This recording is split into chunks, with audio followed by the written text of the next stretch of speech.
Шералиева Куйкова көчөнүн кесилишинен Угловойдон под бизнес 7 соток жер участок сатылат. Видеонун аягына чейин көрүңүздөр. Ээсинин номери видеонун жүрүшүндө сөз менен айтылат. Инстаграмдан көрүп аткандар болсо, описанияда ээсинин номери жазылып турат. Жайгашкан жери Арча Бешик. Арча Бешиктин центри Шералиева көчөсү жана Куйкова көчөнүн кесилишиндеги батыш тараптагы Угловойдо участок жайгашкан.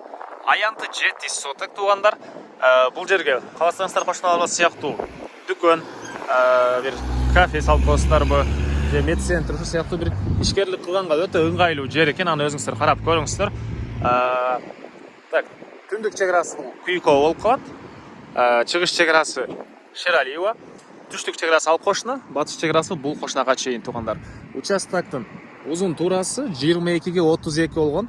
7 соток документ боюнча фактически андан да бир аз көбүрөөк экен. Жана мына көчө тарапта деле бир машина клиент, эгерде дүкөн ачсаңыздар клиенттерге машина койгонго жай, же бир жашыл зона кылып койгонго мондай бош жерлери бар экен, чоң жолго чейин туугандар.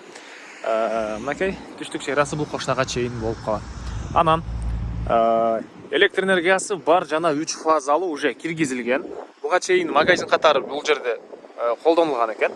Центральный канализация, природный газ, суу бары бар туугандар. Кызыл китеп ээсинин колунда. Аны келсеңиздер карап көрсөңүздөр болот. Бул көчө тарабы мынакей. Чыгыш батыш чек арасы Ал Кошунага чейин. Так, өйдө жагы Южный магистраль, ылдый жагы Ахунбаева Южный магистралдын ортосунда участок жайгашкан. Мынакей 4 бурчтуу туура формада. Алсаңыздар каалагандай планировка менен бир курулуш кылсаңыздар болот. Суунун напору деле жакшы экен, азыр эле чыгардык эле. Эси менен туугандар. Так, канализация ошонун ылдый жагында, газ деле киргизилген, жана 3 фазалуу электр энергиясы дагы бул жакта киргизилген. Мынакей туугандар.